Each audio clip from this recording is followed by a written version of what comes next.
যাবৎ বসবাস করতেছি এবং পানিবন্দী অবস্থায় প্রশাসকের কাছে অনুরোধ যাতে করে আমাদের এই রাস্তাটা অতি শীঘ্রই আমরা পাইতে পারি। যাওয়ার সময় অনেকে পড়ে যায়, দুর্ঘটনাও হয় এবং 12 মাসই থাকে, এটা বর্ষা ছাড়াও তো থাকে, 12 মাসই থাকে। জি, এটা আমি সিটি কর্পোরেশনের প্রশাসকের কাছে বিশেষ অনুরোধ, শিরিন আপার কাছে অনুরোধ জানাচ্ছি যে আমরা যাতে করে রাস্তাটা আমরা জরুরিভাবে শিরিন আপাকে অনুরোধ করবো যাতে আপনাদের রাস্তাটা পাইতে পারেন যাতে। এটা তো সংযোগ সড়ক 26 সাথে। এটা কার্পেটিং না, এটা বাড়ির রাস্তা তো। এটা হইলে ওই 10 ইঞ্চি ওয়াল দিয়ে আসছে সালাম শিকদারের বাড়ি পর্যন্ত যাই তো অমুল দলের সদস্য আরে অন্নামে দিয়ে দিচ্ছি। আচ্ছা, ওইটা রোববার সোমবারই যাও। আমি তো বাবুল এমার্জেন্সি যে কি অবস্থা একবার ওই গড্ডা পর্যন্ত দিছি সালাম শিকদারের। আমরা খুবই রাস্তার জন্য দুর্যোগ, আমাদের ছেলেরা মাদ্রাসায় যায়, মেয়েরা স্কুল কলেজে পড়তে পারে না এবং আমরাও কেউ কোনো সুচিকিৎসা পাই না এই রাস্তার জন্য। আমাদের স্বামীরা সবাই চাকরিজীবী, তারা খুবই কষ্ট করলে তারপর রাস্তায় উঠতে হয়।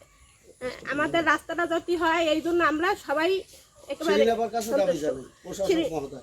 প্রশাসক মহোদয়, মেয়র বালভেলাপ্ত তার কাছে আমরা শিরিনেফার কাছে আমরা দাবি করি।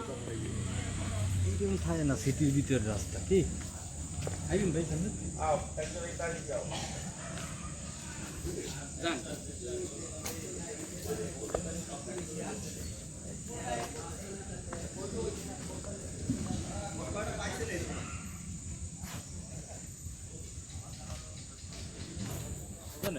ওই ওই যে দুই করে পুরো বাড়িঘরগুলো লইও, পিছনে যে পারো আর কি, ডাইনের দিকের এই বাড়িঘরগুলো লইও, আর যাওয়া সম্ভব নয়। যা যাই ভাই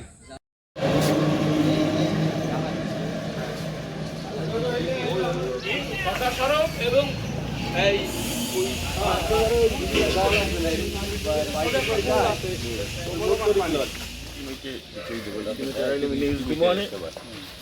ওদিকে যাওয়া লাগবে না।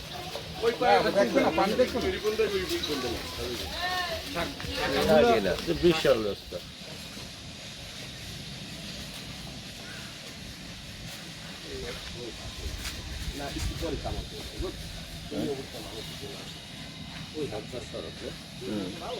এই সিরিটি ধরেন এই রাস্তা আমরা কুমুরমান পানি বিন্দা আওয়া যাওয়া করতে পারি না, খালি রাস্তা বলতে আমাদের ওই কিছু লাগবে না।